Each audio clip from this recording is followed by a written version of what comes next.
Welcome, Wargamers, to the super hangry corners of the Mortal Realms, because today we are talking about a story that brings together the Soublight Gravelords and the Ogor Ma Tribes. And I couldn't be more excited because, hey, they speak the same language. They're both hungry, both dig blood. But unfortunately, this is Warhammer, not, exquisite cuisine hammer, I guess. So we're going to get into it today, and this is a story pulled straight from the Soublight Gravelords battle tome called Glutted on Gore. The Gorfang Ma Tribe returns to their glut hold amidst the ruined keeps of Asphyxia to feast upon the spoils of their raids. As their butchers brew up great vats of blood, however, the fortresses begin to twist and morph. Even as the ogres let out furious howls of denial, the Crimson Keep manifests. From out of its gates, the Kastelai Dynasty rides in force, Prince Vordry at their fore. Blood Knights trample Noblar mobs without slowing to drive their weapons into ogre flesh, while the Fist of Nagash slays the over-tyrant Marg, spitting him on his blood lance before drowning him in the largest of the maw pots. As the sun rises, the Castellai retreat as swiftly as they can, though not before raising up a host of half-eaten zombies to drag as many maw pots as possible into the Crimson Keep, their intent unknown as the fortress eerily disappears. So that is a heck of a story. There's a lot of elements here that I want to explore, but real quick I want to say this is a shout out to my boy Robbie, a local friend of mine who I've started gaming with, and he's taking Castellai to an event that we're going to in May, and I couldn't be more excited, and so I just wanted to throw this out there. And lastly, I just want to say I do have a link in the description down below if you're interested in any of the factions that we talk about today. Using that link goes a long way to supporting me, my wife, our cat, and this whole channel and everything. So thank you so much to those of you who have already shopped through Noble Knight Games. They're a terrific supplier of Games Workshop minis at a discount, and they have it in the mail like in 24 to 48 hours. It's unbelievable. But let's start cracking into this story. I like it. Gutted on Gore. Now, one thing I wanted to touch on is that I don't know anything about the Gorfang Ma Tribe. I know absolutely nothing. I couldn't find anything online. Whenever I typed it in, there's some like World of Warcraft thing that gets pulled up, so I couldn't understand it. But as far as I know, this particular Ma Tribe exists only in the context of this story. We do know that they are in the Realm of Fire, actually, because that's where Asphyxia is, although I haven't seen it on a map. If you have, please let me know, but there are multiple references to it being as like a landmass within Akshi.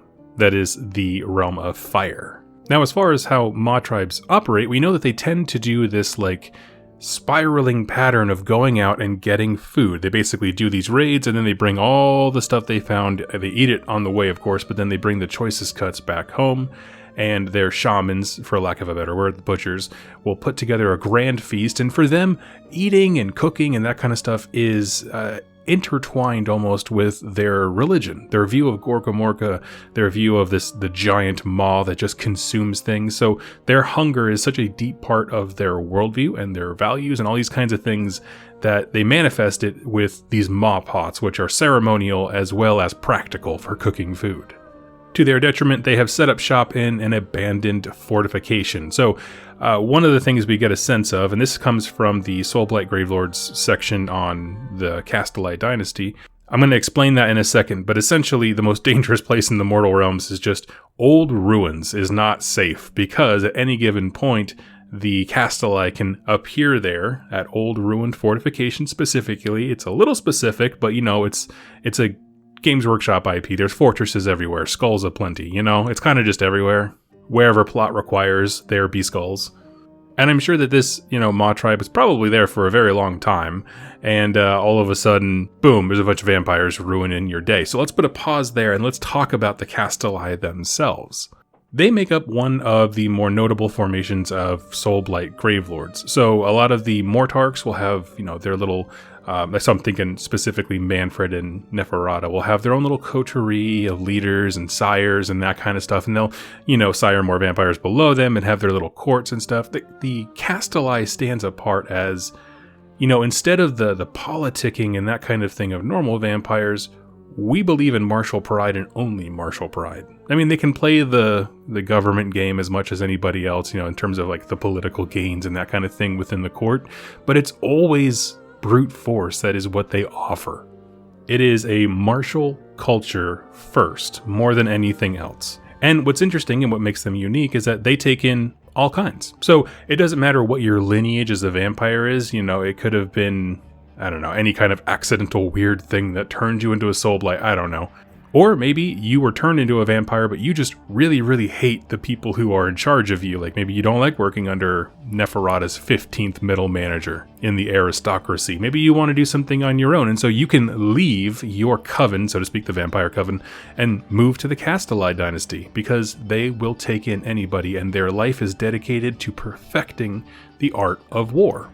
I say life, unlife, I guess I should say, because it's, eternal, theoretically. And they have their own rites and rituals and the way that they address issues, between each other. So they really do stand out. They are a distinct warrior culture within the dynasties of the Soublight Gravelords. Now, leading that fray, and this is kind of what also makes them unique, is a guy named Prince Vordry, known also as the Fist of Nagash.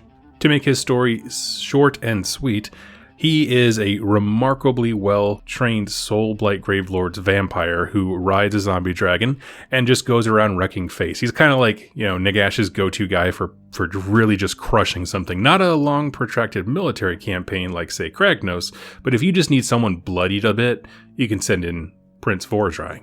Well, way back in the Age of Myth, Prince Vordry saw Nagash get totally punked by Archaon in the Age of Myth, so Nagash was kind of shattered for a small bit, and then during the Realmgate Wars he came back together, basically, and rose again. And so what this was is he saw Nagash get shattered, and was like, you know what?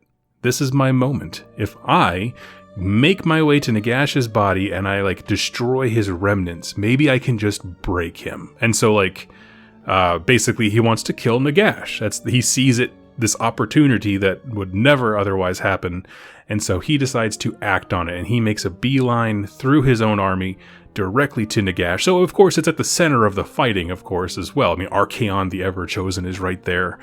Takes some aspect of the bones of Nagash and starts leaving and is stopped by Archaon the Black. So there actually was a moment where he could have dramatically changed the course of the lore.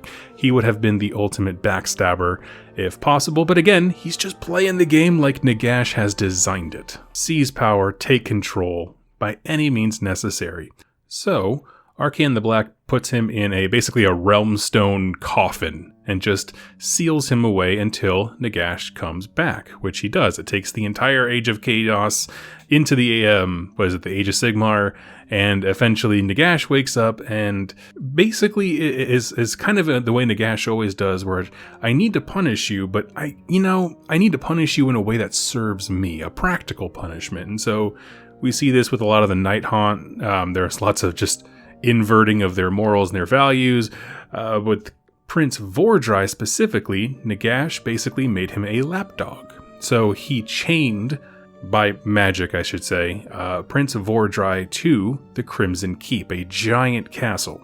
He is the nastiest, meanest fighter that Nagash has that, again, is not a military mind. He's just a one-to-one fighter.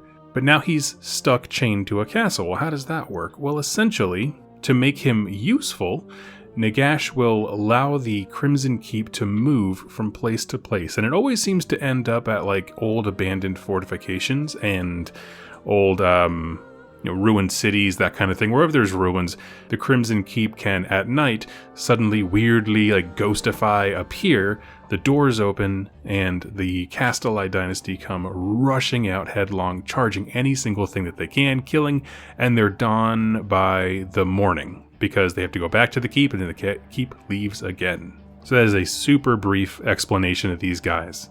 They are interesting, and essentially the idea is kind of like Scarbrand, because he can't fly.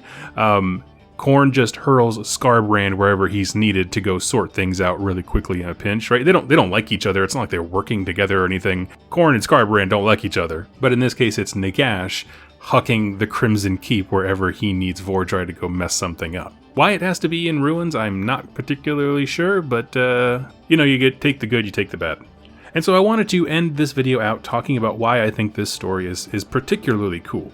And going back to one point that I made earlier is that the Maw Pot specifically is an instrument of, practical use, meaning it's a pot where you cook the food, but it also has a very distinct worship aspect to it. It is the conduit for their magics. It's the way that they can influence power within the greater Mawtribe and all these things. It's like a blood magic type thing. So my question is, what does he want with it?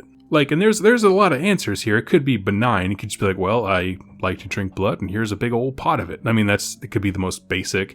But then you could also look at things like, well, maybe Vordry just wants a new bathtub. Or possibly he wants to hack the blood magic in there and see what he can do to get out of his prison.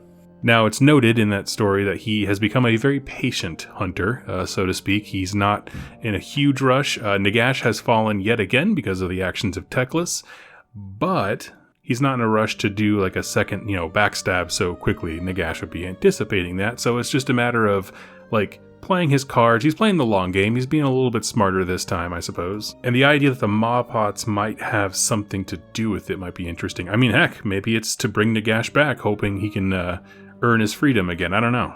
Can't really see that one being the answer, but who knows. But it would certainly make for an interesting story.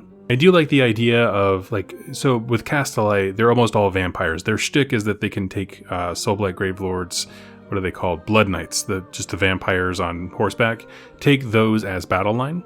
So the idea is it's a very elite small army, which is very cool. I'm super into that. And I love the idea of all these vampires smashing in, proving how great they are at fighting, right? I mean, the imagery behind skewering an over-tyrant and then putting him like a toothpick into a bowl, a giant maw pot, and technically he dies by drowning, is like the most metal thing ever, right? A pot of boiling blood. There's not really a more Warhammer fantasy feel than that. And then the idea of raising all these, like, whatever food they didn't finish comes back to unlife and starts moving the giant pots of blood. Like, there's just something about this whole scene that is like, this is ridiculous, but I'm here for every second of it.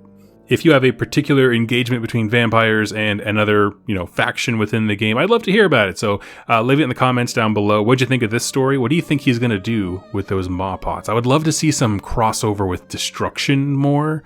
And this can, obviously we're in the era of the beast, and so this is the perfect time for these kinds of tales. And I'd like to know what you guys came up with. I'll read it in the comments. Thank you all so much for hanging out, and I'll catch you next time. Happy wargaming.